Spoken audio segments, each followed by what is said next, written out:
Ó wá láti wá tún ayé tó ti bàjẹ́ ṣe. Wo bó ṣe dé tó ń darí ẹ̀ṣẹ̀ jì ní lọ bíbá o.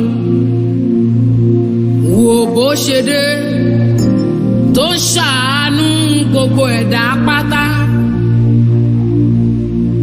Ibikíbi tó ń lọ ló ti ṣàánú. Ó débi ó gba àánú wọlé. Ó débi ó gba àánú wọlé o. Èrò tó ń lọ lọ́nà ẹ gba àánú Olúwa. Aláìsàn ẹ gba àlàáfíà o. Alára tí ò pé ẹ gbára pípé. Aláìsàn ẹ dìde gbé àkéte.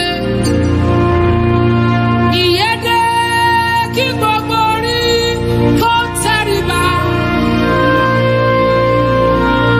Ìyédè kí gbogbo ọkàn kó wariwo. Ìmọ́lẹ̀ dé kí gbogbo òkùnkùn kó tẹríba o. Ìmọ́lẹ̀ dé ẹni tó bẹ nínú òkùnkùn ẹ wá rìn mọ́lẹ̀ o. Ìmọ́lẹ̀ dé ẹni tó bẹ nínú òkùnkùn ẹ wá rìn mọ́lẹ̀ o. Ẹ wá rìn mọ́lẹ̀ kẹ́ ẹ lè yege. Ẹ wá rìn mọ́lẹ̀ kẹ́ ẹ lè yè. Ẹ wá rìn mọ́lẹ̀ káyé yín lè di ọ̀tun. Ìmọ́lẹ̀ dé gbogbo ẹ̀dá tí ń bẹ nínú òkùnkùn ẹ wá rìn mọ́lẹ̀ o. Ìmọ́lẹ̀ dé ẹ̀dá tí ń bẹ nínú òkùnkùn ẹ wá rìn mọ́lẹ̀ o. Ìmọ́lẹ̀ dé ẹ wá rìn mọ́lẹ̀ o. Ìmọ́lẹ̀ dé ẹ wá rìn mọ́lẹ̀ o. Gbogbo ọkùnrin ìmọ́lẹ̀ dé ẹ wá rìn mọ́lẹ̀ o. Gbogbo obìnrin ìmọ́lẹ̀ dé ẹ wá rìn mọ́lẹ̀ o. Ìmọ́lẹ̀ dé, ẹ wá rí mọ́lẹ̀. Ìmọ́lẹ̀ dé, ẹ wá rí mọ́lẹ̀.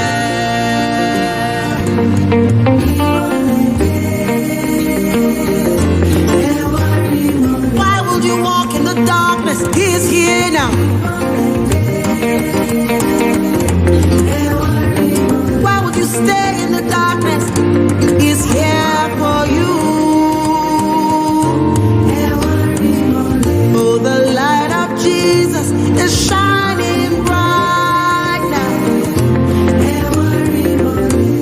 The light of Jesus is shining bright now. Come for free salvation. Welcome in the name of Oyoiwa. I welcome you in the name of Oyoiwa to today's reading from Yoruba Torah Research Project International, Koton, Nigeria. So my name is Prince Oladipo Jajelola, and I hope you enjoy the song. That's our usual start of song, and I believe you've gotten the message of the songs. They're calling about the light. The light has come. We've been in darkness before, and then this is the light. This is the truth. The truth has a lot to do with the light. And there's nothing we can do against the truth but the truth. Nothing can stand against the truth but the truth. I mean, even if you have a truth on ground, so if you want to actually to be able to remove that truth, you need what? A more truth, a more clearer truth, a more authentic, a truth that is more authentic, more proved. So there's nothing against the truth. So this is the truth, and there's nothing we can do against the truth but to accept it and to be to reign with it, to rejoice with it, and to be lifted with it, and to be able to accomplish that which Oyoiwa, the creator of heaven and the heart, the Oyoa Eyasheri, the one who created all that is visible, all that we see. So all that he has in store for us in this agenda is the one who is Elu Iwa, that is the Lord of existence, whom the Yoruba call Oluwa. What we return to Oluwa now is actually Elu Iwa, Olu Iwa. So return to Oluwa, and is Eluaye, Eluayemo, that is the Lord that life is attributed to. There are so many Elu. Even if you check the Hebrew dictionary, the word El, which is Elu, is used for human being. They use it for idols too, because they worship all the dead ancestors, which are dead lords. So that's why they say call them Elu. It's as if they call those idols Elu. So you see, they said they use it for those ones. Yes. So but in the place of God, in the place of the Creator, is what Elu Ayemo, that is the Lord that life, living is attributed to. All those other Lord, the life we are living is not attributed to them. That is, they are not the giver of life. They are not the one that created life. So that is why Oyoiwa told the people of Oyashiriala that I am your Elu Ayemo. So I am the Lord that your life is attributed to. Yes, I am the Lord in charge of your living and everything that concerns you. And not only even of the whole earth. So, and he has introduced himself to the Oyashiriala people, our ancestors. But because of disobedience, our ancestors choose idolatry and they choose to disobey God. So God gave them up to so many troubles. And in one of the scriptures, the Lord Oyoiwa said he will speak through prophet Isaiah. He said he will speak to his people in a strange tongues. That is, he's going to speak to them in a strange tongue. He has been speaking to them in their own language. They refused. They rejected it. So God said he will speak to them in a strange tongue. And this is actually what has happened today, that we in West Africa, that we are descendants of Abraham, Isaac, and Jacob, we now accepted the gospel in English language. He now brought it to us in English language, and we now accepted it, what is actually ours, but we rejected it. If they have brought it in the ancient Hebrew language, and we know that this is our language, and we say, and we can say, it is actually, this Jesus they are talking is actually an issue now. I know our people, we will not accept, because nobody will want to accept, say issue is Savior. No, we will fight it and we will reject it. But he said he will speak to us in a strange tongue. So, and then we have accepted the same Jesus whom our ancestor rejected and called and reduced his name to issue. Is the same one that we have accepted today, and he is the Lord, and that is the Savior. He is the Amosheyoka, that is called Messiah. He is Uyoawa Shaha, that is the one, the Creator has selected, has chosen. He is the chosen one, yes, to restore or to restore mankind back to Oyoiwa. So, and by him, this work, this revelation has come. It is by him, by Eriwa Oka. That is the spirit of Oyoiwa. Eriwa Oka, Oyoiwa, the spirit of Oyoiwa. So by the Eriwa Oka, this work has come. So, and this work is already fulfilling its purpose, bringing out the names of the tribes of the 12 tribes of Jacob, how their name actually sound, and the way it is going to sound today, and how tribes that are already bearing names, that are still holding to names that are actually from that fragment, we are already getting to know them. And actually the purpose of the work in Daniel chapter 12 verse 1, it said, at that time the names shall come out, the names from the book. So they shall be restored, and it is by the names that is in the book that the identity shall be restored. So praise to Olale Oyoiwa, who has made this possible, and then who has made this possible in my year, in my time, and in your time. So praise be unto his name. Praise be unto his name. Olale Oyoiwa. Ola Lomo Oyoiwa. So today we're looking at the history. We're looking at how the journey from Yemen, the Yemeni Hebrew, that is we're looking at Inoa, the one they call Dunoas, which is actually Odu Inuwashe. So, and who's the community where the palace on Ife is built today is named after. They call that community Inoa. and that Inoa, that name Inoa is named after the Noahs, the one who brought our ancestors down from Yemen and brought us to West Africa here. And we're going to see a lot of things that happen, and some of the stories that we've been holding on to that, but we've been holding on to it in falsehood. We don't really know the truth value, the true face value of them. So we're going to quickly go through who we are, and then what's happened here in West Africa. So let's go. Who we are. So I name my paper who we are. You see it there up there, who we are, the true identity of Yoruba race. But actually this is more than Yoruba race. Well, because of the language, it's sounding more like Yoruba language. So because everyone that sees it, they're going to say this is Yoruba language. Yes. So they try to love Yoruba race, but actually it's more than Yoruba race. So I think let me just put something better. The tradition of Uyashiriala, the identity of Israel. Don't want to use it. Let's use our word. So I have to be able to put the word in language. To do the word properly.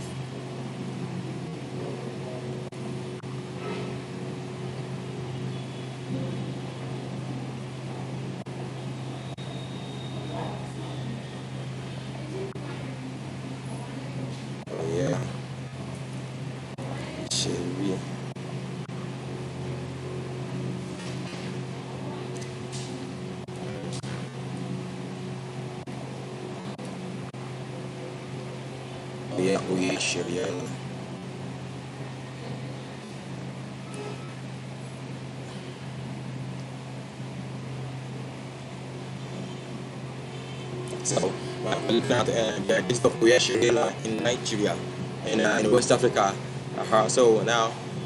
So actually there are so many themes about that the Yoruba people are holding on to. Hence, we're going to start from Yoruba. They have the creationist myths, where myth, that was a myth. They just said Odudua came from heaven. There's one of Batala, and he came from heaven. And so you can check that online.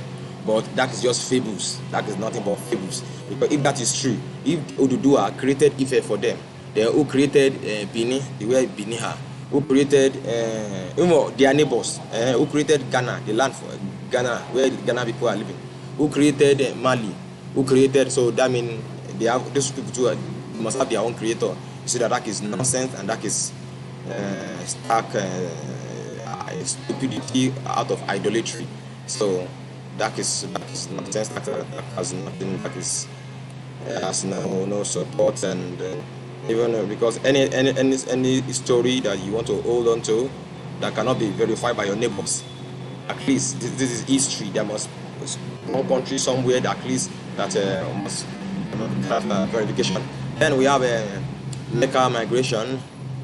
So they said that they are from Mecca, that they are Kushite, and then they fought with Islam, the Islamist people during the time of Muhammad, and they went through Nile area, Egypt, Shua, and Canaries.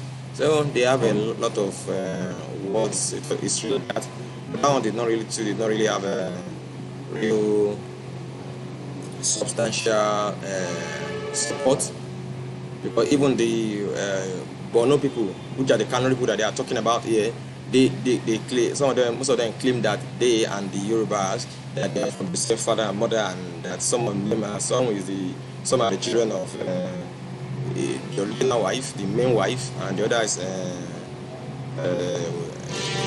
the other woman outside. The others are the children of the other woman outside. That's the illegal wife.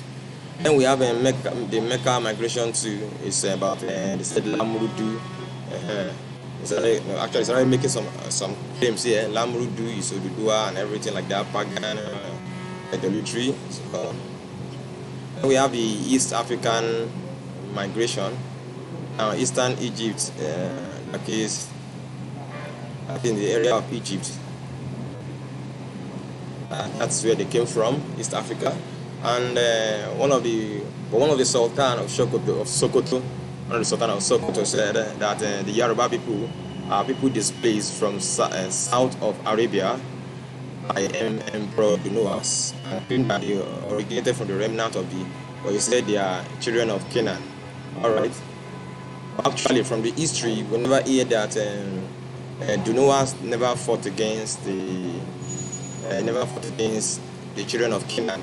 No, the children of Canaan they are idolaters, so he did not fight against them.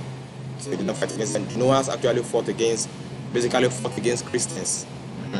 So he basically fought against Christians, and he fought against those who took over kingdoms where that took away the kingdom, and the Achaemenid kingdom. So Aksum people came, and then they were ruling over them, and he took over from the sons.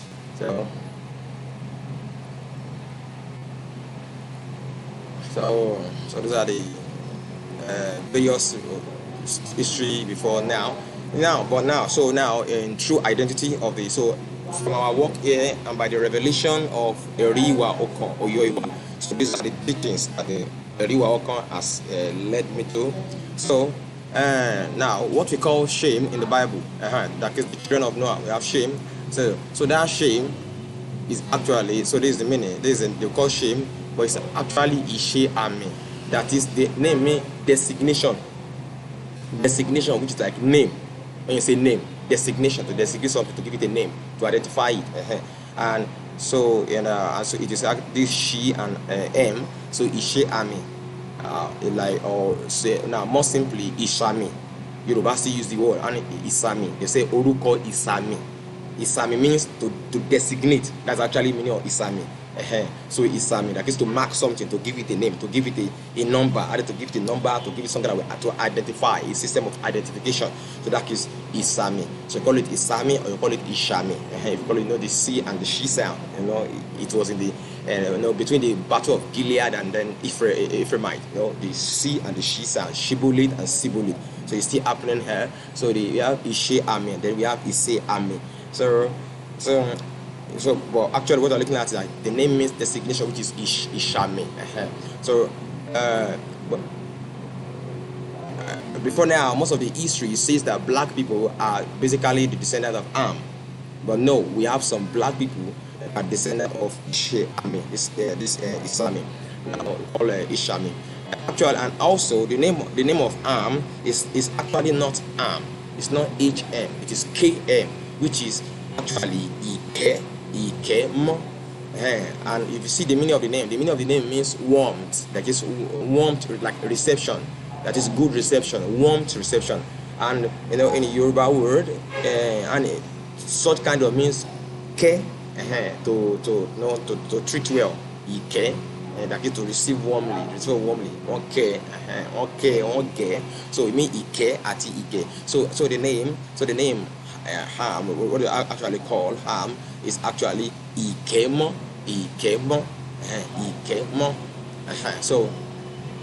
So you see, so there's actually nothing like Ham. It's actually we have what Ikemo, which is having Ikeham, Ikeham. Maybe if people that don't understand Yoruba want to call it, say Ikeham. So not Ham, it's like Ikeham, but the true word is Ikemo. That is warm treatment was given to it. So, and now the word for Kush, so the word we call Kush, this is actually the word Kush, Eku Ishe, that is dead coal, dead fire. Now, Eshe, the word Eshe, now you can see here, I lighted it. Eshe is a burning coal, that is the burning fire, like a coal that is still burning red, that is Eshe. So now, dead one, Eshe, so dead Eshe is what? Is black. Now it's like when you are burning a tree. When the tree is still burning, so we have all the glowing red. But when it is dead, it becomes what? Charcoal, which is black. Not to create a charcoal, you set a tree on fire, and then it will be burning. You see the red glow, and so by the time the red glow is spread out to cool out and is cooled out, it becomes black. So they call it Eku Ishe, that is dead Eshe, dead burning substance. So that is dead burning coal, that burning wood. So you can see, so that is the name, the origination, how they define black color. So you can see these people, this language, which is Yoruba and which is ancient Hebrew, they describe the color based on what they see around them. You see a share that becomes black, and so these are eku ishe. Like I said, that's what we call kush, that is for black. So yeah, that's kush. So we have also some kush descendant of what? Ishe Amo, that is Ishe Ami, and they are called Eku Eshe Oduyoma, Eku Eshe Oduyoma, that is dead burnings that being beloved is attributed to. Being beloved is attributed to. Actually, these people are also they are the same people with Indians, Black Indians. So the Black Indians, they are not Canaan. The Black Indians are same as they are from Ishami, which is we call Shem. We call is actually Ishe Ami.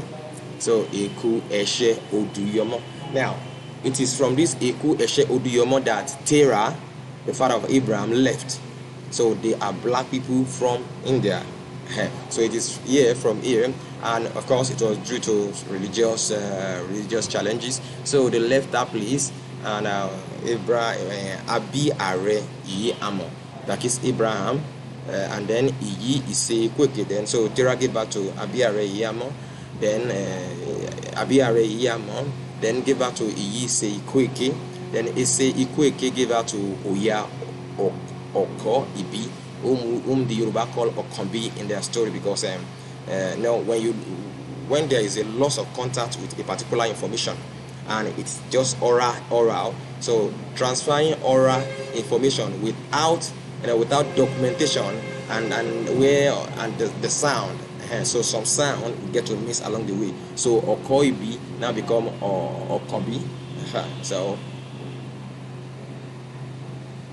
So we're going to jump back. I'm going to jump now. I want to start talking about Yemen kingdom, how Hebrew, the confirmation that there were Hebrews, the Yemeni kingdom, that the people in Yemen, the Hebrew kingdom of Yemen, they were actually Hebrew people. One of the facts is that it was, at least in one of my studies, I see that Ezra, when he was given a letter by the king to go to Jerusalem, he sent a letter to all where all the Hebrew people are.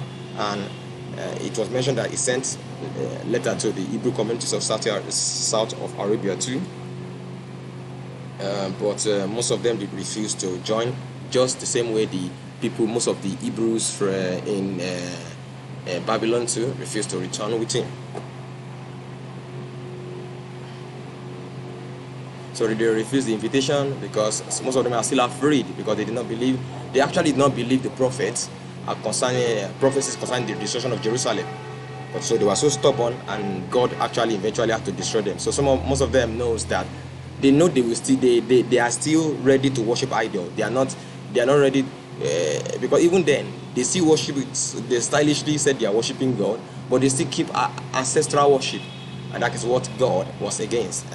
So most of them, they know they are actually not ready to change, to leave everything and follow the creator Oyoiwa alone without ancestral challenges, and especially the other 10 tribes that have already given to idolatry totally.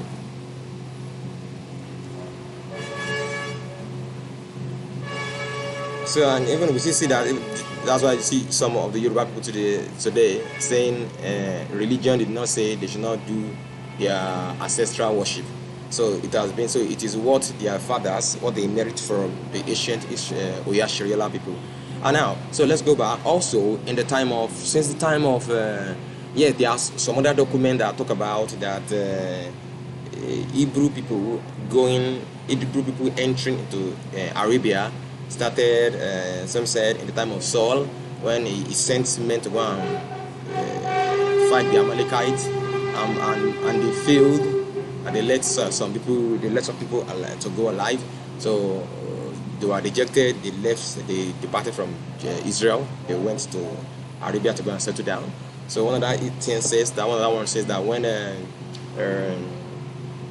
David was being pursued by Saul and he escaped, so he went into Arabia, north of Arabia, to also escape. But But that one, all those ones cannot really give a really sound community of Hebrew in other places, because David later left and became king in Uyo, Iyi, Ouda, that is in Judah. So that cannot really lead to a really viable community. But one thing that actually really led to the movement of the Hebrew people into the Arabian Peninsula, the Arabian area, is actually in the time of Solomon. Solomon was I would say is a king of kings. It's a king to kings. So, and he traded in all this area. Do you remember Offa, where they used to go and get gold? So he has sheepmen that go to Offa to go and get gold, and they go to all those places. Go to Egypt, even all those East Africa. So his men go far and wide to bring treasures. And one thing you notice about sheepmen is this: when sheepmen goes out, they don't come back the same day. They may go and come back next year. They may go this year and come back next year. And one of the things they do is that some of them, they settle there. They settle some. They might leave some of their friends there so that they will be, stay in that community while ensuring, preparing for their next coming back. So we believe that is the beginning of the establishment of Hebrew community, especially in Offa, where they get gold. So that is, of course, sure. Solomon, as a king of kings, will go to Offa. His men will go to Offa. So when they get to Offa, of course, they will give them a place to where they can exploit for their own gold, because for the honor of King Solomon. So we are looking at Hebrew community starting during the kind of Solomon in Arabia during the time of Solomon. So because of his might and because of his power, and you see a lot of kings coming to him. So they want to be in alliance with him because of his wisdom, his power, and everything that nobody, they know you can't defeat this man. He's so wise that even if you want to fight with him, you might not even throw any harm and you'll still be defeated. So everybody want to be in the good book of Ishe, Ile, Moha, that we call Solomon, because the name actually means peaceful. Peaceful, actually, in the end that the other first child of David, of the same mother, was God made that child sick and he died. So that one was sick, but this one is not sick, is strong. So the word peaceful here is actually talking about being healthy. It's not about kind of elderliness, that is the peaceful condition of the child, and that is it's like having the peace of God, which is in form of strength, being healthy. Ishe, Ile, Moha. So that is the name. So there's actually no N, letter N in the name. So you can see how changing words to English language as a lot of things. So it's Ishe, Ile, Moha. That is being healthy, being strong, being healthy is upon this one. Like this one is not going to die. This one is not sick. Yeah. But the other name that was given to him by the prophet is Odu. That is what we call Da Odu. That is being that is beloved, one that is beloved of the creator of Oyo Iwa. So he became kings, mighty merchants, and things like that. So he was very great. And also, if you read the Bible account that Jerusalem was filled with silver and all those things like that. So not only that, he was great, the Jewish people, the Hebrew people now become great through him, because they started trading too. So he was trading, and his people too benefit from his trading. So his people can go to those places. So it's actually from the time of Solomon.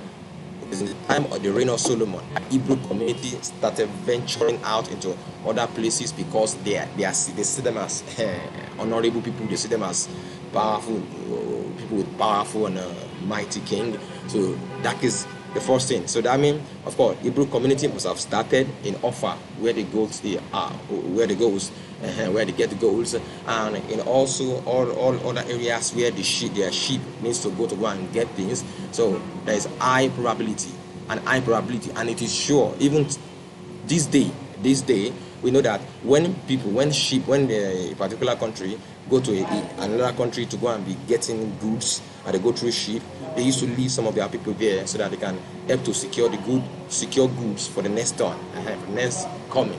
So they buy the goods. So by the time you come, they will not just start looking for the goods. All the goods will have been on ground. So most of the time, so they just establish community like that. So that is what we're saying. So it is very certain that Hebrew community started flourishing in Arabia during the time of Solomon. So I want us to, so you can post these and read. So you can pause now and read these. So these are some of the claims. They are saying that this Jewish, so they were sanctified Amalekite by Joshua, and then the time David fled. So you can see all those here. But the writer here actually said all those things are that it's a lie, that it is falsehood, and that most of those people did not even speak Hebrew language. Well, so that is their claim. But City Port became a city of its own under the control of Ishe Ilemoa, that is English, we call Solomon in English. So this is, you can see the map of Arabia. This is Offa, this is Offa, this is Sheba, this is Offa. So this is where they go to get gold.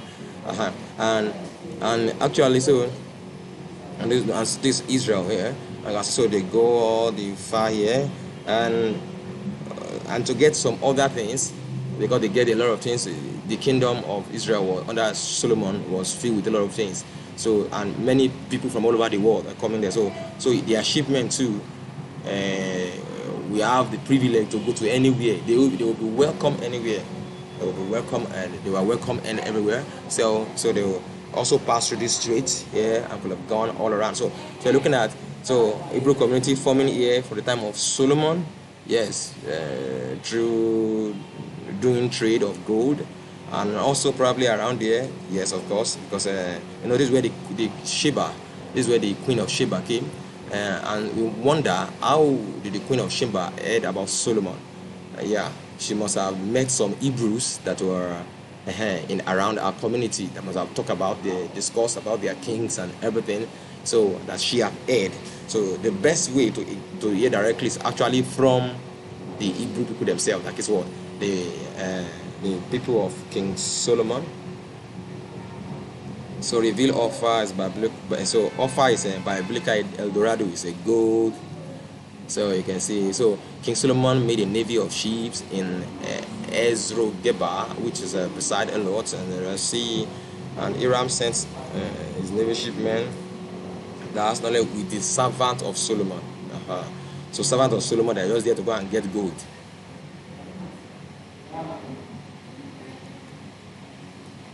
So and they came to Offa and fetch from thence gold 420. So they stayed there to fetch the gold, and some of them might even leak some so that for the next will have fetched enough.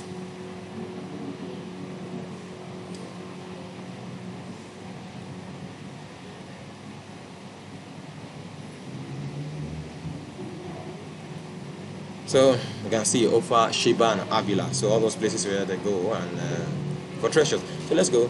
So they proved. So now, so this so started having Oyashiriala. Under Solomon they are still together. There's no northern or southern kingdom. So they started then. So and being over there and working, trading in gold and everything. Of course, most of them, which must be merchants, because people that do something that go out like that are merchants that go out and bring their goods. So most of the Hebrew people must have gone into merchandising, doing business, and in those in all those nations, and becoming great just because they are based on the influence of their king, which they pass all around everywhere they go. So the influence continued even after the fall of the. So the influence continue. You can see that even there's this King Jehoshaphat too, tried to resurrect the kind of sheep. He too was ventured into that kind of trade of making sheep so that they would go in and bringing goods from all those places too. But God was against him because he joined with a descendant of Ahab, the enemy of Oyoiwa. So you can see that it shows that these Hebrew communities have been in all these places, especially in Arab, since that time, even after the fall. So So you wonder what the fall of Jerusalem will do to those communities. And before the fall of Jerusalem, a lot of prophets have been shouting, "Go, leave Jerusalem, leave this city, leave this place." Shouting in Israel and in Judah, telling them to leave, because God is going to destroy them. So yes, they were very stubborn, but at least it showed that some of them will have left then. So so some of the percentage of those that will have left, that must have obeyed, will have left and gone, moved to Arabia, because that Arabia side, you can see that most of the war that is going on upper here doesn't really reach there. Doesn't really reach that side.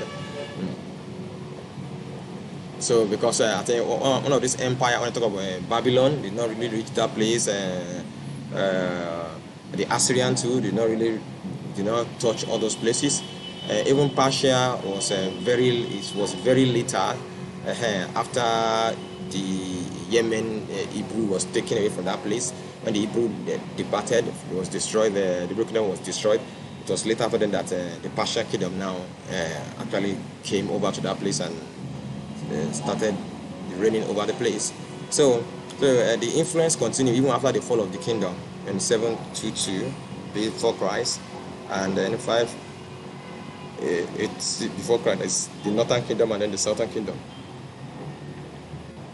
So this community flourished, and by the year 11 BC, the Hebrew communities in the south of Arabia has become well established kingdom. That is, they've become very strong.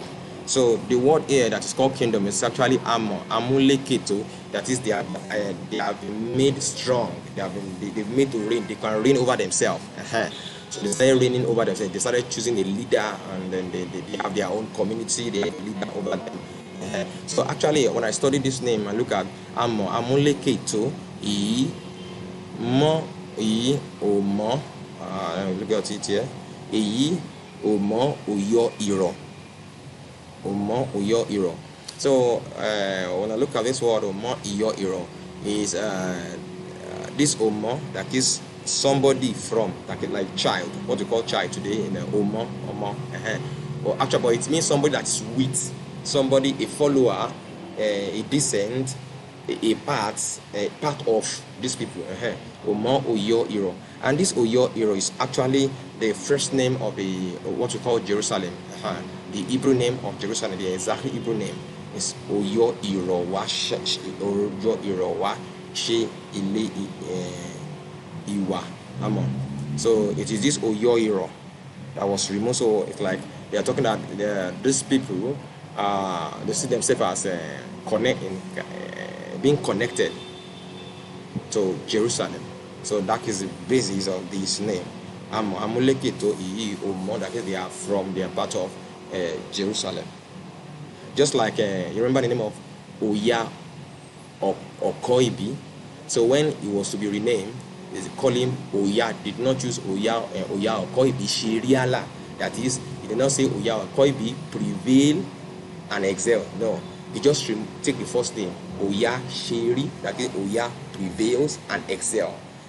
So in the same way, like he's talking, instead of saying Omo Uyo Iro, what shall I say? Omo Uyo Iro. And trying to look at the name and the way pronunciation was done then and everything.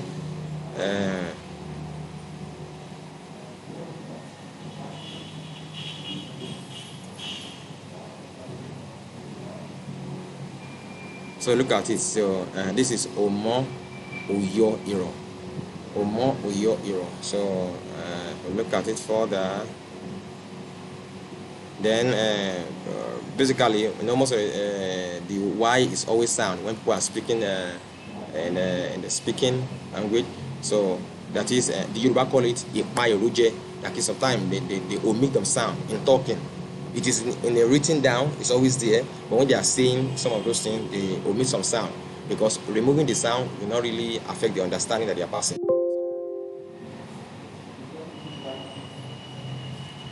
So they call it Omo Oyoiro. Please excuse me, please. I need to get under.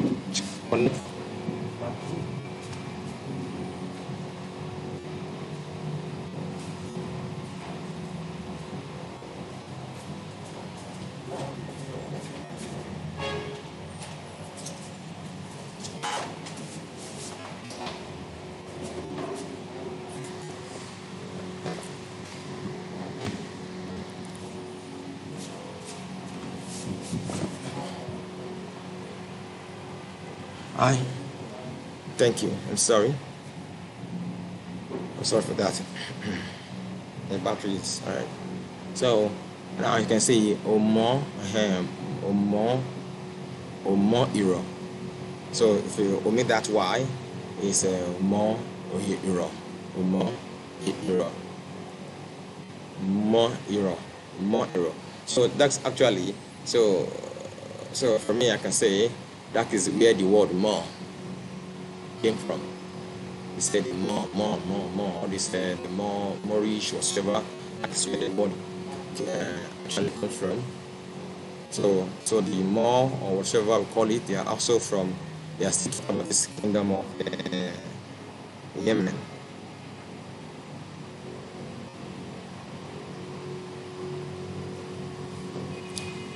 So and also I want to make a point that during the time of Pentecost, when the children of when the apostles, that is Osha, Ile, Iyo, Ekoyomo, that is Hebrew word for apostles. Osha, Ile, Iyo, Ekoyomo, that is leaders that are able to teach. So when they received the Riwa Okam, that is the Holy Spirit, it was said that people, when they were mentioning places, they mentioned Arabia, that is Jews. There were people, there are Jewish people that also came from Arabia. So by 70 AD, when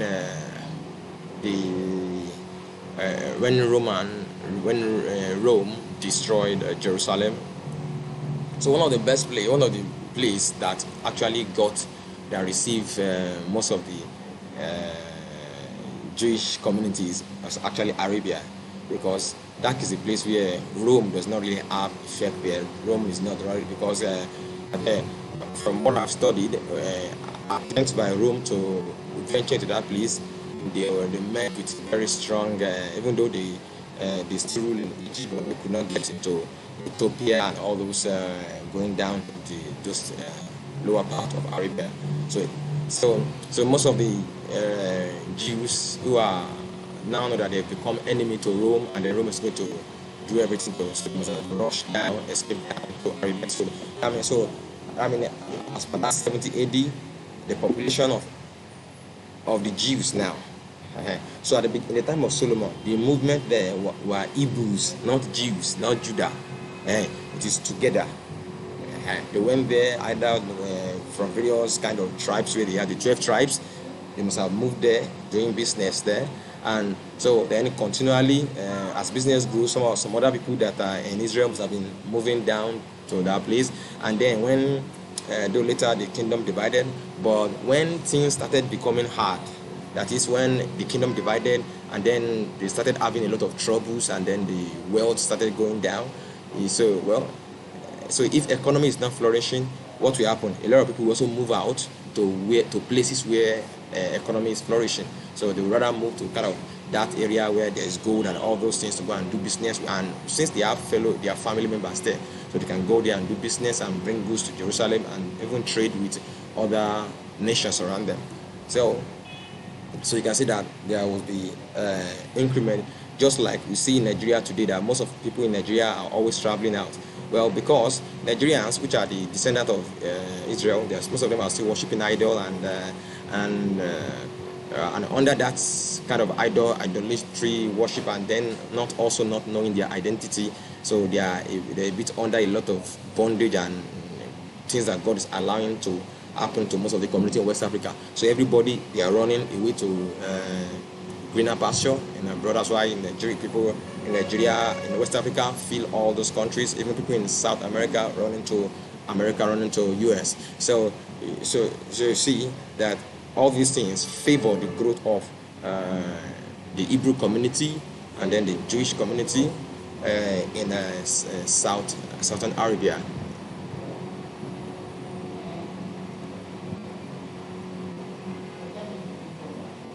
So we're going to go to this man.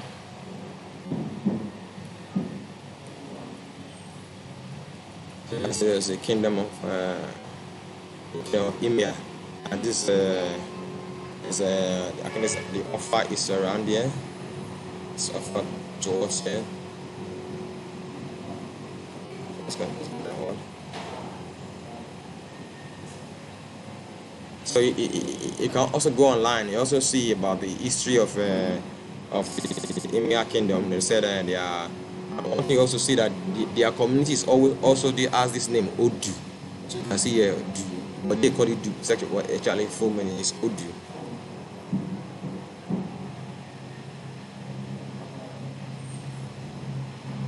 Sorry for this explain. So as a result of and also in the Yemen where they are, so mostly they are still given to idolatry, of course. They are given to idolatry, but by the middle of 300 AD, the Imam Oyoiro, which is called Emir, it's called Emir by the English and the Emir Arab, others that do not understand the language, the Hebrew language. They've turned to Judaism. They accepted the religion of the worship of Oyo Iwa. You can check that online, how they encountered that. But but from my work here, you can see that it's established that they were actually Hebrew people. So there's a difference between being an Hebrew person and being in Judaism. They were Hebrew people, and checking the names of their previous king, you can see all this Yoruba word. So those names are actually among some of the names of their king, which are actually Hebrew names. If you can remember the name given to Gideon when he destroyed the idol of his father, they called it Jarubal, like he said, because he destroyed Baal. Has something to do with Baal. So that is the name, that is the source of the word. And also Jeroboam, the name called Jeroboam was actually your Arumba, someone that brought destruction or rebellion upon. So the Yoruba is actually a fragment for the name of Jeroboam. So most of the names, even the previous names of their leaders, shows that they are Hebrew descendants. And also now by 517 AD, the new king then, which is called Dinoas, is Tuba Yusuf Asar Yata alias Dinoas. Well, according to the Arabic storytellers, they said his name is not Hebrew, so he just took the name Yusuf. It took the name Yusuf so that to make his name Hebrew, to have an Hebrew name in his identity. But I differ with them. On my study of the name, I discovered that all these names are actually Hebrew names. Now, this is what they call T-Oba, that is Tuba. That is, it actually means one who prevails. Now, in Hebrew, in Genesis, when God was talking about man having dominion, he said, Ba, that is to have prevail upon. Ba, that is Ba, Eyi Afo, that is dominate the birds. So this is the bar here now. So T-Oba, that is one who dominates. So that is an Hebrew word, an Hebrew phrase. Then this name, of course, the one we call Yusuf, which is Oyo, Sheifun, that is actually Hebrew, but not Yusuf. Yusuf is Arabic sound, but this is the ancient Hebrew pronunciation is Oyo, Sheifun. And now the Dunoas, you can see if you go online, you see. So they've said it is mustard just called Dunoas. There are a lot of things, but the name actually is in the name of David himself is actually Odu Iwade. So this Odu itself in his name show that this name is Hebrew, is ancient Hebrew name Odu, and this name is what is a name that is called Enos in the Bible. In the Bible, in Genesis chapter 5 verse 9. There's a name called Enos in the Bible, but in the ancient Hebrew, it is what? Enosh. It is Enosh. No, sorry, it is E-N-W, she, the she sound. So it is not Enos. So, and it means, and this is the meaning, one that is created, a part of creation. So that is Eyi, Inu, Iwashe. Eyi, Inu, Iwashe. That is part of creation, or one that is inside creation. So that too is what? Is an ancient Hebrew name. It's an ancient Hebrew name. So you can see that all this, or every part of this name, 1, 2, 3, what? Yeah, ancient Hebrew. And also the one Asara is also the meaning for tithe or surrendering vow dedication. So this Asara. So you can see which the so you can see, so that is also of ancient Hebrew origin. Then this the last one is Kayat Ariba. So now you remember when I was talking about ancient Hebrew numbering, that is number 4 actually stands for what was created. So it is a summary of what God created on the 4th day was what the Hebrew used as number 4. The summary of what God did on the 3rd day was what the Hebrew number, the Hebrew identification for number 3. What God did on the 1st day, the summary of it is the Hebrew identification for number 1. So this Iwa Ariba, that is what? That is the coming of sin. So it's actually what happened on the 4th day. And this actually means referring to burial place. It means burial place of 4. So and this one, coming of sin prevail, which described what God, which is the summary of what Oyoiwa, that is the Creator, did on the 4th day, which stands for number 4, shows that this name is actually Hebrew name, ancient Hebrew name. And this word Okeiri, that is a quarter of view, something that block view, is also kind of the Hebrew identity too. It's one of the most of the word I've seen in the Torah too. So from all this word, you can see that all the names are actually, they have Hebrew origin. So it confirms that the Arabic storytellers are either liars trying to push down the identity of this man, or on the other hand, they are uneducated enough to stand as a storyteller.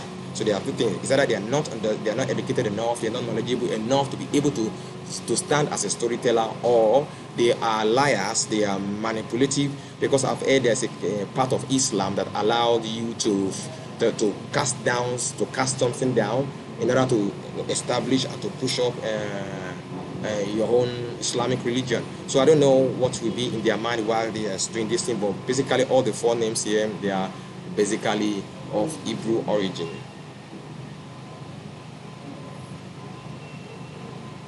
And the last name, which is Kayat, which they call Kayat Ariba, but it's actually Okeiri Oreti Iwa Ariba, that is which is of 4. Is the same place that is called Hebron. It's the same place that was called Hebron, and that is where David was crowned as king of Israel, no, as king of Judah, where he was first crowned as king over Judah.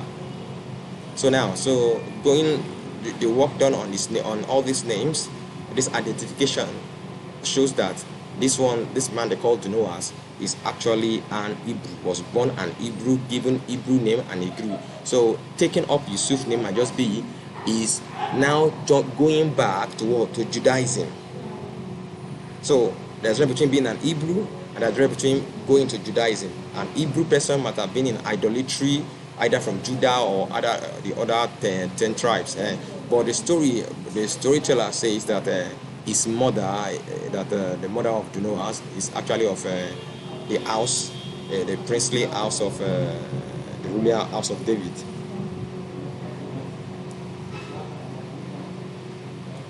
So then what happened then? This Odu Ei Inu Iwashe, so let's call him now according to the name that we the ancient Hebrew name, Odu Ei Inu Iwashe,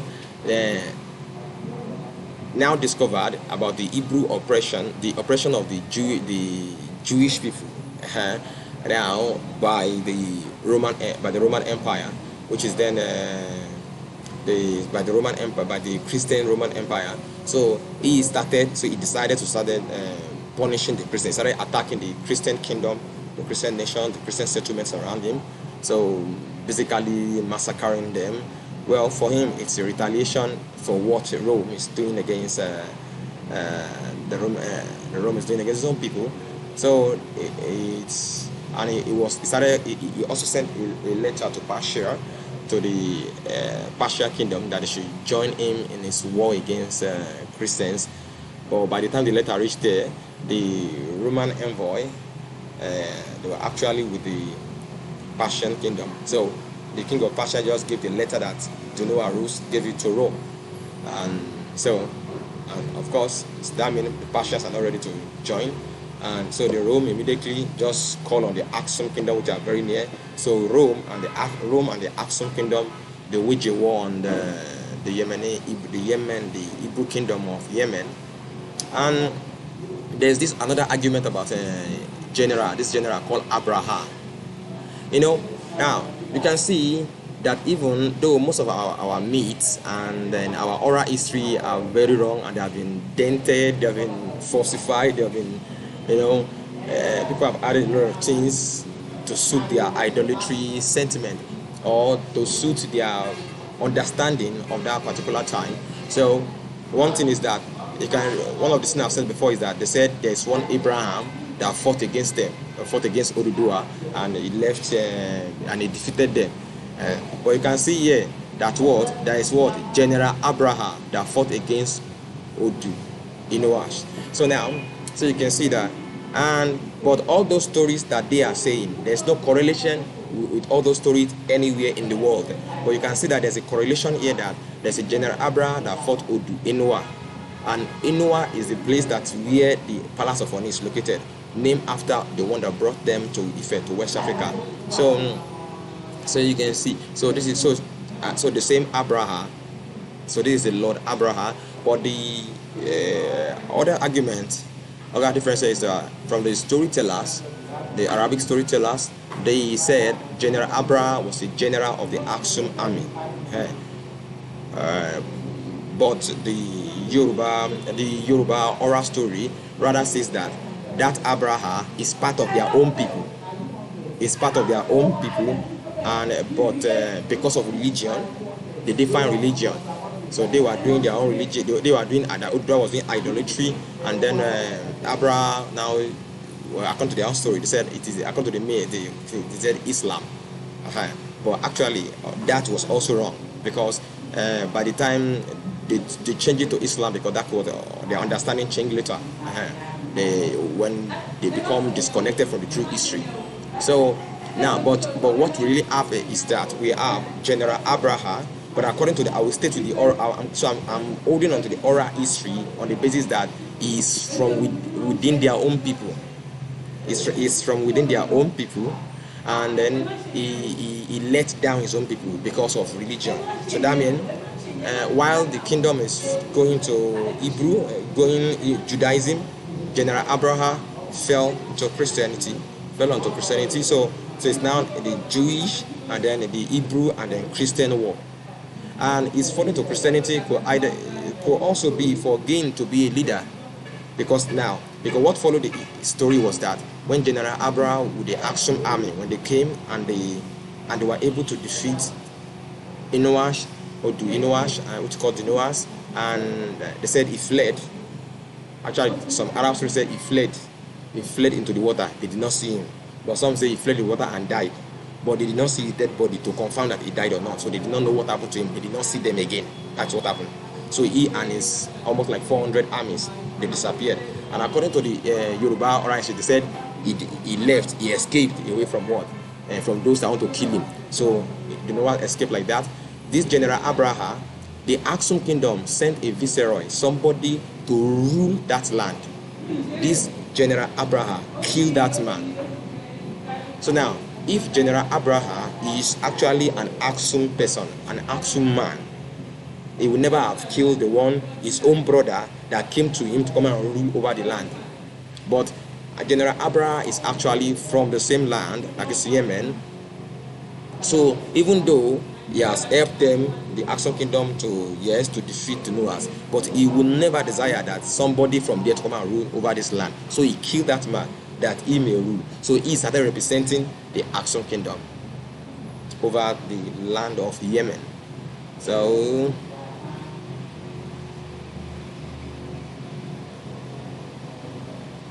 That part of the story actually confirms the oral history that General Abraham was actually part of his word.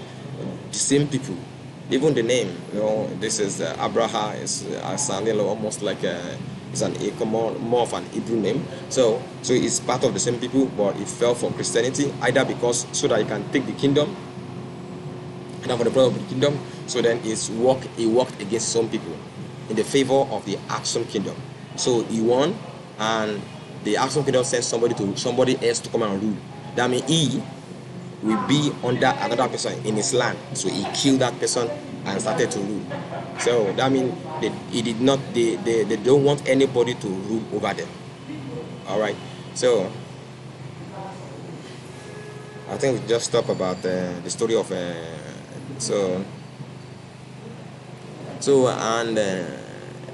the rest of the royal families and the rest of the people who are taken captive to Abyssinia in East Africa.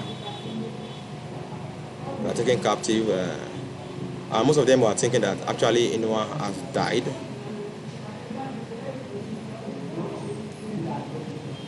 So you can visit this site. So this site, visit this site, and so I will put this link in the summary section so that we can all access it, so that we're able to access all these informations. You can go to the site and check up things ourselves. So I said there that so it is Odu Inoa She that brought them to West Africa and not Odudua. And the fight was not against Islam, because Islam was not even, Muhammad was not even born during this time. So it can never be Islam. So before Islam, we left, our ancestors left that place, left Yemen. And just as so before this war, the Yemen people, the Hebrew kingdom, just as I've said on that one, I was saying about Solomon's ships, they have relationship with the East Africa. So they go to East Africa, they bring goods from all those places to Yemen and to the whole Arabia, even up to Israel. So immediately these people left. That is, when they got to the water, they received help from the East African people. So they moved. That is, Junoas and his warriors.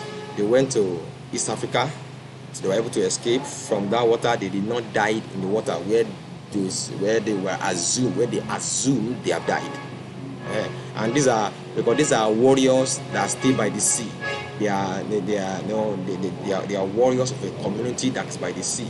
So you don't expect them that they jump into the water so they are drowned. No, it is being myopic.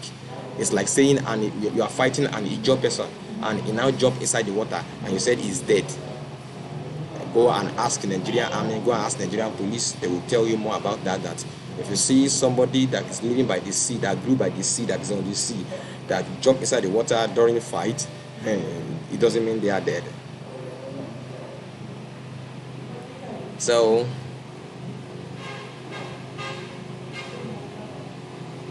now in West Africa, so the Hebrew kingdom of Yemen was destroyed by the Aksum kingdom of East Africa with the support of Rome and cooperation of Persia.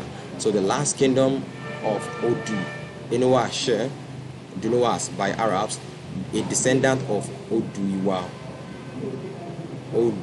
Iwade. Iwade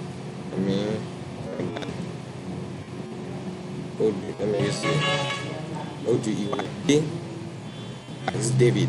The community where Oni's palace is standing today was named after him. Inoa. Yoruba in the past also called themselves son of Inoa or Omo Inoabi. And this one they've turned into Omoluabi. So it is this word Inoabi that they turned to Omoluabi. And it is because of this word Inoa that you hear some Yorubas that they claim that the Yorubas are connected to Noah in the Bible. They said the Yorubas are connected to Noah in the Bible. Actually, the person that was actually called Noah in the Bible, the name is actually not Noah, because the last letter in the name, letter was K. In the name is K. It's actually like sounding the remain, Eniku. That is the remaining person, Eniku, the remaining one, like the one that was left. That's the meaning of the name, Eniku. So that is not Noah. So what this Inoa is, the Inoa is the one that's called the Noahs, is the Inoa of Yemen, the one that brought them, that brought the Europe, that brought the West African people, the Hebrew people that have become strong, the Hebrew community that have become very strong in Yemen, the Hebrew community, which they later turned to Judaism. Yeah, they later turned to Judaism, but they were defeated by one of their own people. So I'm siding with the oral history there, and even what happened later also coincide with the oral history. So that one of their own people actually caused their own defeat. So they disappeared from there, and then they came to. So he escaped to West Africa with his lieutenants, and they are the first group to come to. To come to West Africa, no man's land, and these people are the one that are called Imole. That is if you hear Yoruba words, they call some people Imole. That is those that first came. So it is this Inoa, and then his fourth generals, those that came with him, these officers that came with him. So they found they are the one that are being worshipped today as idols by the Yorubas. So they worship them, they turn them to idols. So that is the stupidity that is causing the problem and cause upon West Africa, is that they always desire to worship the dead instead of worshiping the Creator, who did not allow those people to die over there and brought them to this land. But it is those dead people that they will always worship. But I know that Oyoiwa is ready to put an end to that. That is why this truth is coming out. So they go to West Africa, and the land was no under control of any king then. So immediately they got there. Already they used to be a kingdom. They know what it is to be a kingdom. So West Africa, they started filling up the lands. They divided themselves. They saw the West Africa. They saw the sea. And the sea is open. There are no communities there. So they started spreading out. For more stories on how they spread from Ife, where also I would like you to go and see the Ijo story. The Ijo story, that's the Ijo people. The Ijo are the people of Ephraim. The Ijo are the descendants of Ephraim. So you need to go and study the history of Ijo people. So they will tell you. Well, when I read their history, they mentioned about how the spread started coming. That the Ijo people, that is the Bere, they were first person to get to where it's called Benin now, where the Benin people are now. They are the one that first got there before the Benin people, that is the Benjamites, later come and settle with them there. So you can see that this what is happening here, the story here is actually merging with the oral history of the Ijos, and the Ijos know that they are from Ife. It is from Ife that the Oduduwa started giving them Oduduwa, that is Oduenua Ashara. So they also call him Ashara. So you can see that name as that Ashara there. So it is in the name of their leader, the Ashara. He started sending them out. So they started giving them lands, strategizing, manning certain posts, since those that came with him are warriors. So in order to kind of build to shield themselves. So they started doing that, and also they send spies to the Abyssinia, to East Africa, to locate their people. So when their people in East Africa discovered that Oduwenoa, the king, is still alive, they started migrating down to West Africa to come and join their people. Here in West Africa, and that is where the oral history about the East migration came from. Those that were taken as captive to Abyssinia started moving down, or that is East Africa, they started moving down to through Borno, all those ones. So that is where that is the journey that you saw. So you can see this oral history. Yeah, even though they've been butchered, demented, but there are still elements of truth in all those things. So the East African story started from the Yemeni, the Arab is actually through Odunoas, and then but the East Africa is those that were taken captives. They now started living. They started coming down to West Africa, and most importantly is you also see the story of there is one important factor in that story. One important person is the Zua of Al Yemen. Is the Zua Al Yemen. So it too is one of the people that were taken captives. Immediately he came to West Africa, as Ashara.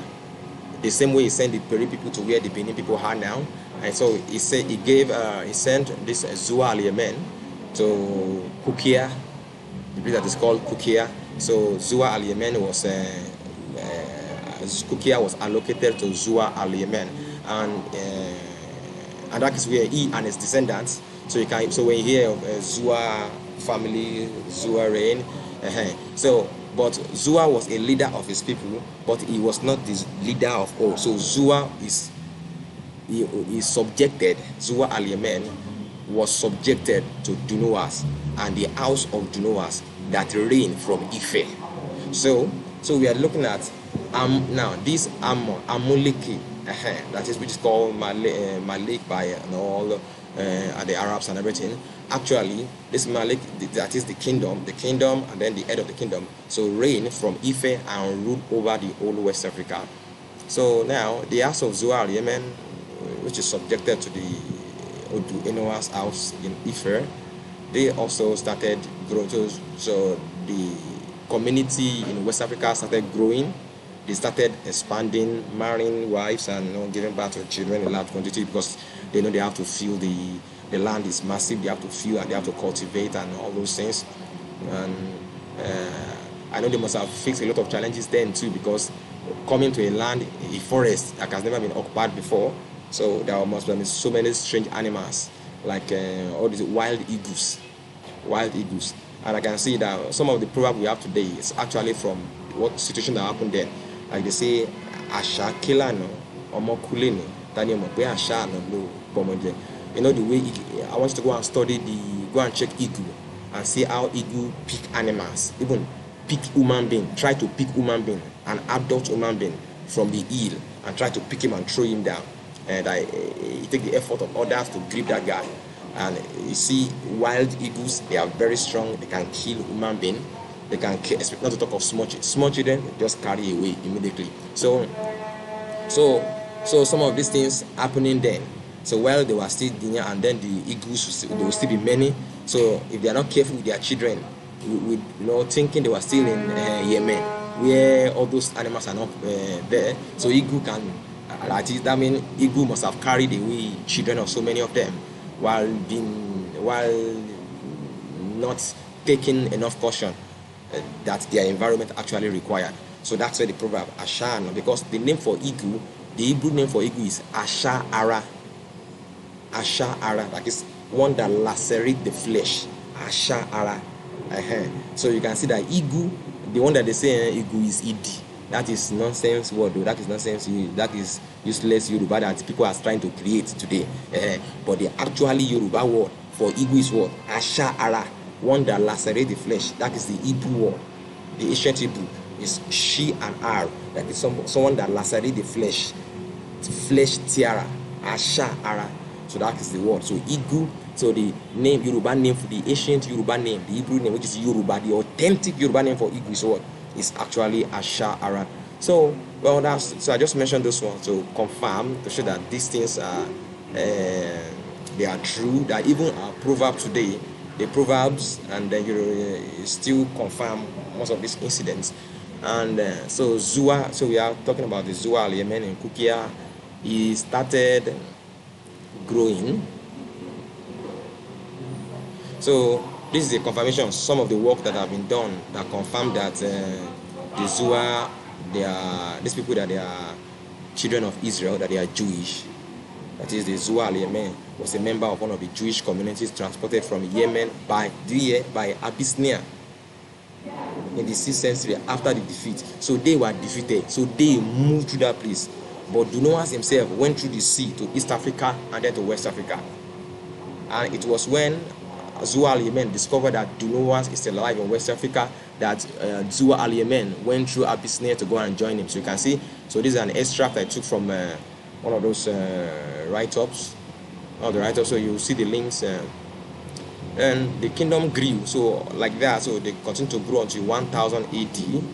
Then an envy of the old world and a threat to all who have ever ought them, ought its Hebrew roots. So then for they were nursing their, yes, actually, if you check the Yoruba history, you will see that these people that they were planning, or anyone was planning, and his descendants were planning to go back.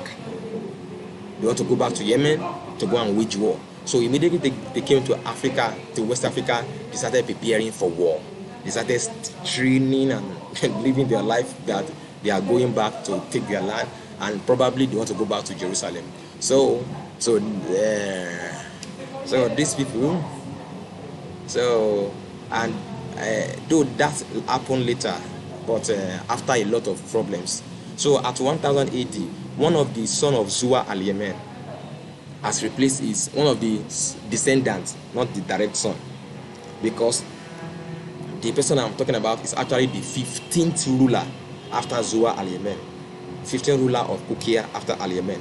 So he prospered greatly as it offers passage to traders. So he walked into a leading treasury that will make him a king by a lie concocted by the Fulani and Arab traders, whose aim is to spread Islam in the Great Kingdom. So the Fulani and the Arab traders want to spread Islam, they want to bring Islam, and this guy, and his name is Zua Koso. So you can see, so his name is Shango Lua Koso. That's what the Yoruba call him, Lua Koso. But the French, some guy, Zua Koso, by French writers, with the backing of the explosion powder made available by the Fulani and Arab friends. All the defense world will pose no problem. So when this Shango Lua Koso, like a Zua of Koso, with the Arabs, the Islamic people, because by this 1000 AD, the Islam has already started by 600, Muhammad 600 AD after they left. So by 1000 AD, Islam is already spreading. So, and they discovered that these people are planning to come back. So one of the way to stop it is what? Go and destabilize whatsoever their preparation. So they came. So instead of those people coming, so they actually plan to also take over their place with their Islamic religion. And you know the way Islam used to want to enter a place.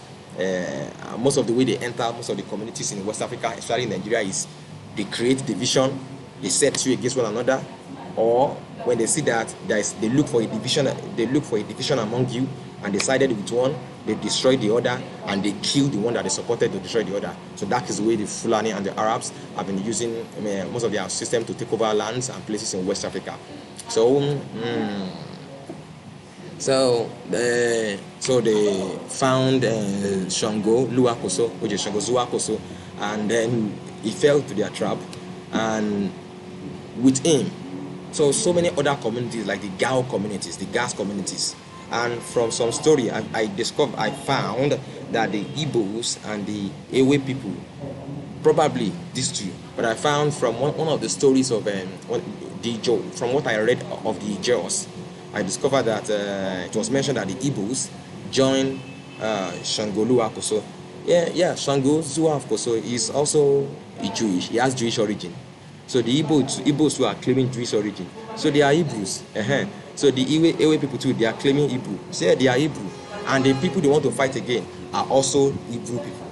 Yes, so they are the same people fighting each other, but they were being manipulated against. They are being set up against one another. So Shango Zua Koso, the Yoruba eulogy for Shango is that that is fire. It was spitting fire. And that is because of the bomb explosion that was in. They said, Songiri Lagiri, that is, it scattered the wall, it break the walls. Yes, that is because of the gunpowder, and they call that gunpowder Edunara. That is thunder spark. That is thunder bomb. Edunara. They call it Edunara. So we are going to see something about bomb later in this. Yes, good and see something about bomb that is explosive. Now we confirm that, and this happened around 1000 AD. This war began 1000 AD. So which also confirms that explosive was first used in warfare in West Africa by Shango Zua of Koso against his own people, against the house of Dunoas in Ife, and all the supporters and the kingdom round about him. So with the backing of these things, so many other people, actually from the story that I also read online, that most of these people that actually join Shango, most of them join because of threats. Because when they saw what he has, they were afraid. They don't want to fight. They don't want to stay against him. So especially because of when everybody hear about the Edunara, so they know they cannot stand that. So most of them, it's not really because they really want to support him, but because of the threat of the Fulanis, the Arabs, and especially the thunder, the Edunara, which is the bomb, the explosive, the first form of bombs. So it's, and which they know, if they go against him, he will pull down their walls with that bomb. So we destroy their walls. So most of these people, they surrender. They join with him in that in his plan to take over. And later on, they made Gao the capital of the Songhai dynasty. So you can see here, this could be the West Bank Gao mentioned in 10th, 11th century authors. The site has not been excavated. Now you can see, it lists 32 rulers of the Zua dynasty and states that in 1009 and this 10 AD, the 15 rulers Zua Koso, so that you can see Zua Koso, that is Shango, Zua of Koso, which is Shango, the Yoruba called Shango, Lua of Koso, was the first to convert to Islam. It does not actually specify where they lived except for the legendary father of the dynasty. He came from Yemen to Kukia, so you can see information. So we are all from Yemen, and it was from Ife that Zua Yemen was assigned to live in Kukia.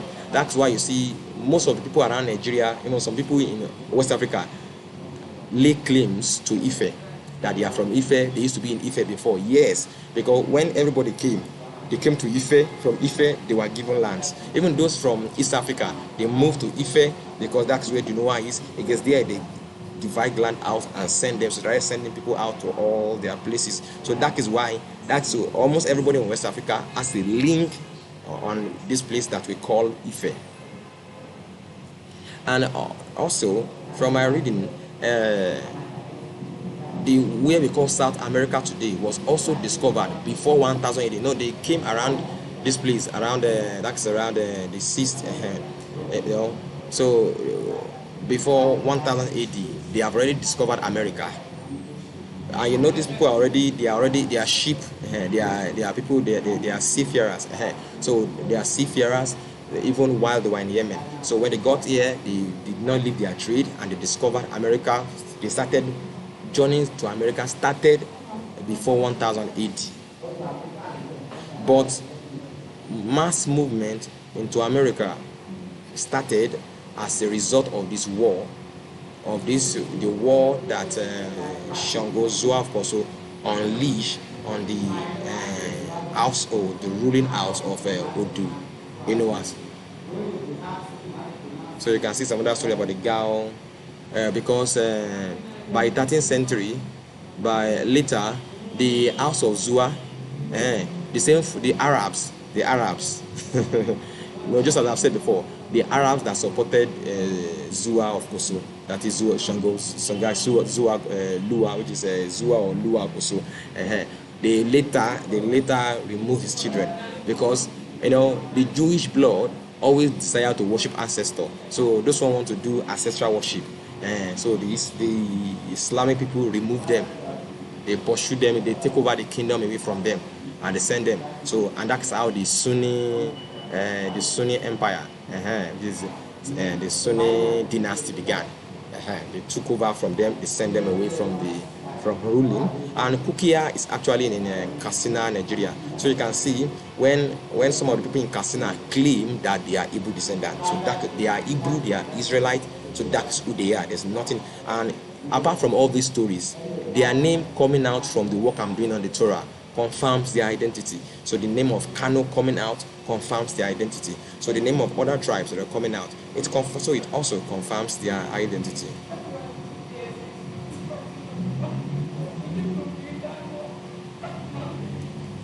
So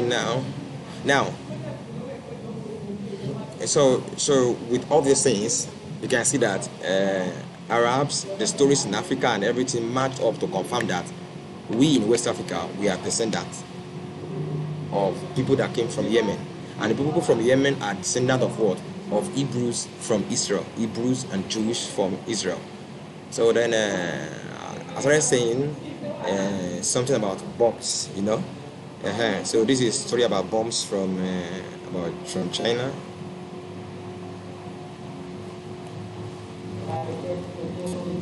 I'm sorry, it's massive. I'm not really diverting, but so this is how the bomb. But there's one thing I want us to see about the bomb thing.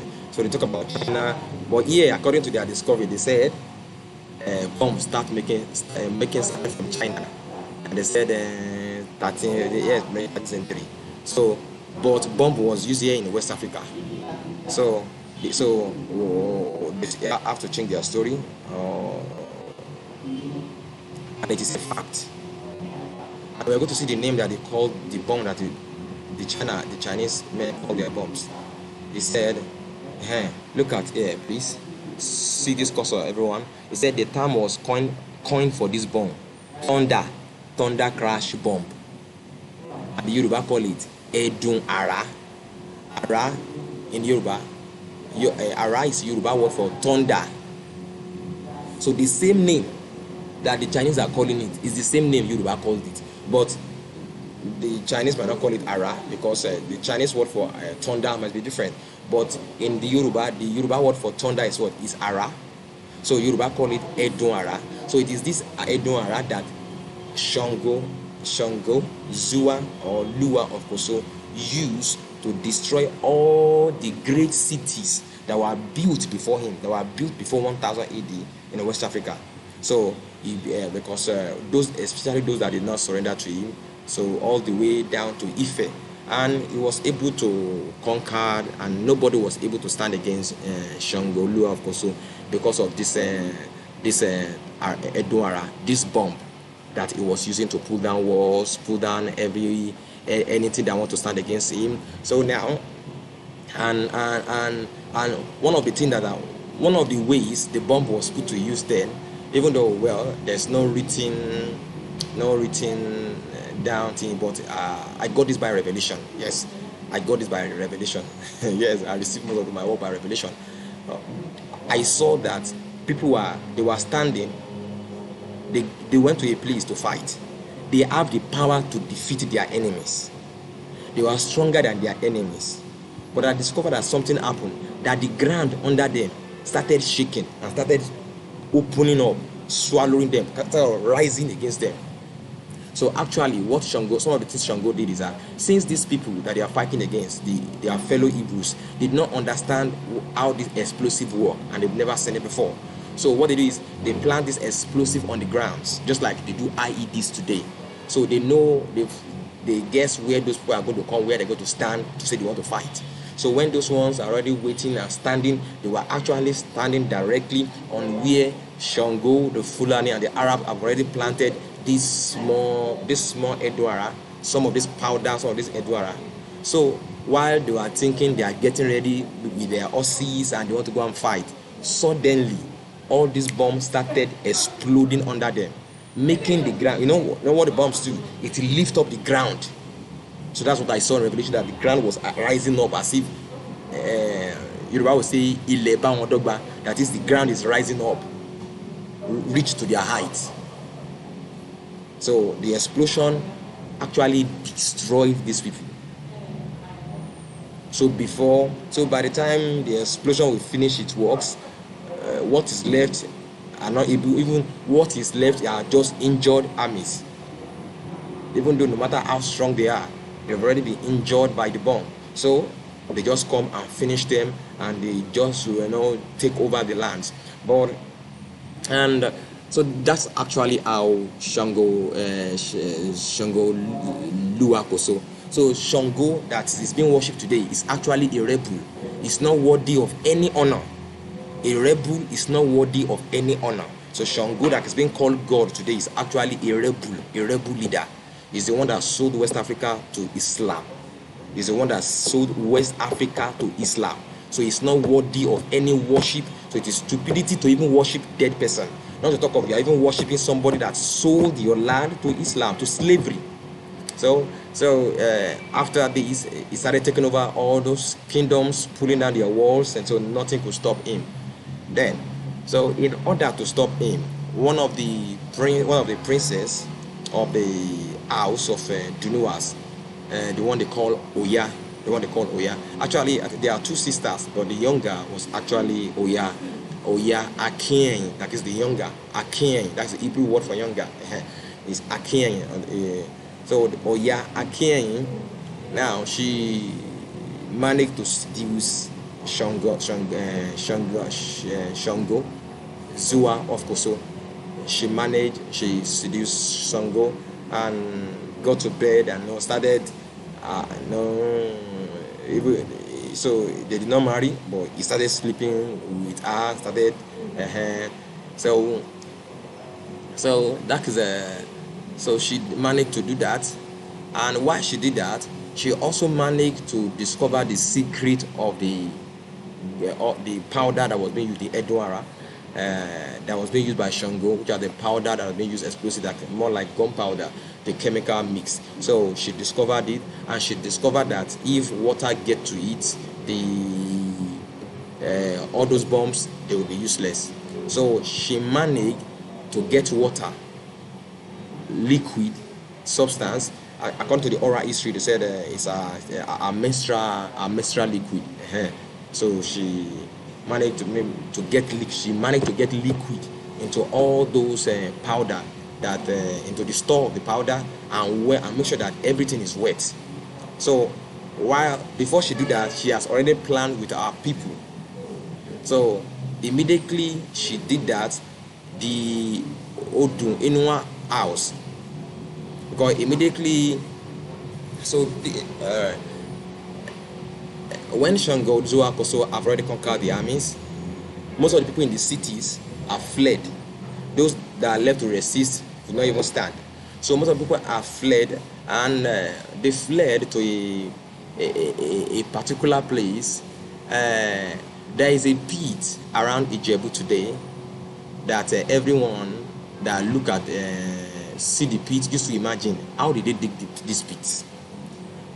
But the Ijebu people are trying to claim that it's their ancestor that dug the pit, but it is not their ancestor. This pit was actually dug around this time we are talking, that's around 1000 AD, when Shango with gunpowder was pulling down walls and everything. So when these people discovered that there's nothing they're going to build that can resist the gunpowder, so what they did was to dug a pit. So that was their last, because when you look at Ijebu, they are very close to the sea. So they want to make their last stand against Shango in that place. So they dug that big pit, so that it will stand as a kind of defense between them and then the encroaching army that will come to attack them. So with that pit, it is not a wall that gunpowder can pull down. But when a pit is so big and wide, even though you put your gunpowder, it's like trench. You know the way people did in trench, the army do it today. They build trenches. So it started there. That is when. So it is even in this war that building of trench started. Against what? Against gunpowder. So it is in this war that Shango, that means Shango Zua of Koso, was the first person to use bomb against his own people, against Ife people, against people in Ife and all the community, all these communities of the Yorubas that call themselves Yorubas today, and even all the all those people, they are still together then, before all these divisions. So he used it against them, and they too, knowing that all their walled cities have been pulled down by the Shango and his explosive, they dug a trench, and that trench is around Ijebu today. So that's a big trench that is there that he dug in order to resist, to make the last stand against, at least since bomb cannot pull down a trench is already a trench. Bomb cannot pull it down, so they can stay there and still fire arrows and be able to do their normal warfare, which they know how to do. So that was actually some of the things they did to make their last stand. But while they were doing that, Oya Akeyin was actually in the palace, befriend Shango, discovered the secret of this bomb, and she managed to get water to all those powders, and some of their people, they infiltrate from that where they were making the last stand. They infiltrate back into the post where Shango and his army were. So by the time they sound the alarm that they've come to attack, immediately they ran to their store to go and check their gunpowder, which they want to use. All these crackers like this, they fill it with the gunpowder and started using, so that they can use against the house of Odu Inuas that have come to attack them. But they found out that all their powders have been wet already, thanks to Oya Akeyin. So, and that is how Shangozua, or Lua of Koso, died. He actually killed himself because then he could not face to be killed by those people. If they kill him, they will have carried his dead body and displayed around. They could have even cut his head and start taking it around. So he has to burn himself. He has to kill himself, burn himself. And so the guy died. He died as a rebel. He started a rebellion and he died as a rebel. So you see, Oya actually did a great work, but Oya was not really appreciated by his people. People of Jewish origin. They actually more or less placed a curse on her, saying that because she flirted with the man, she flirted with the enemy. But that is what, and that's why some of the things that Yoruba people say, that most of the people that help them, that help the Yorubas, they end up being killed by the Yorubas, because they will look for something. Some of the leaders, authority, will look for something against them, because they do not want those people to gain honor. Because as a princess, she could become a queen, so they had to use politics and try to get so that she would not enjoy that honor that she was supposed to enjoy as a princess. So that was that. So that is how Shangozua of Koso was put to death. But when you check the stories when you check Islamic history of what happened in Zua of Koso, or in Zua kingdom and everything, when they write about this story, they omit what happened. They omitted what happened, how Zua Koso ended his life. They just said that he met with an uncertain end. Yes, to show you that Islamic writers are not truthful. They are very biased, because he was defeated, and they were with him while he was defeated. So they did not want to write the story to show that they were defeated. So that's why they said he came to an uncertain end. But he was destroyed. He was killed. He was a rebel and was killed. And later, his children that ruled after him were removed by the Islamists.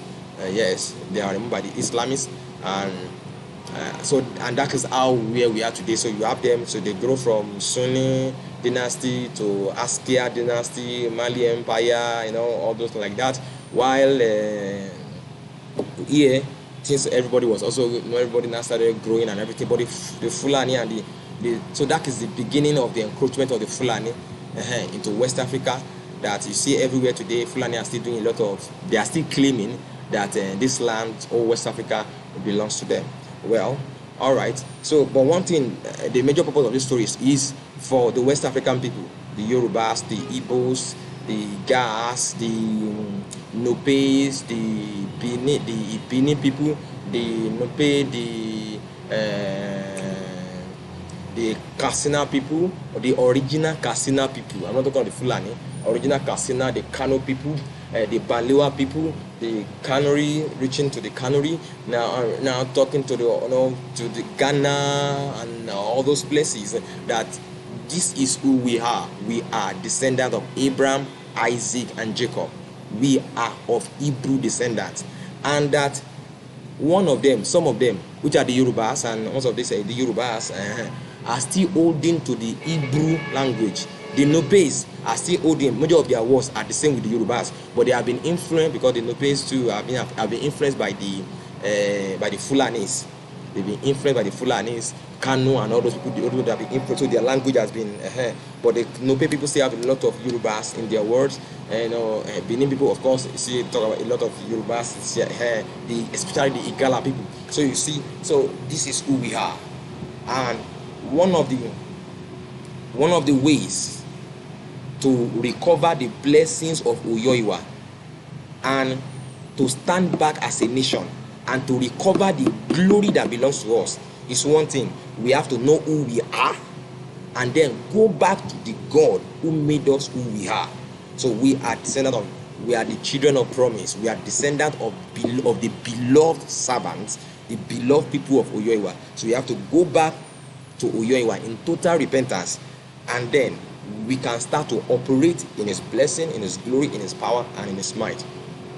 And then all that has been taken away from us shall be taken back. The Fulanis, we have to give all that they have taken.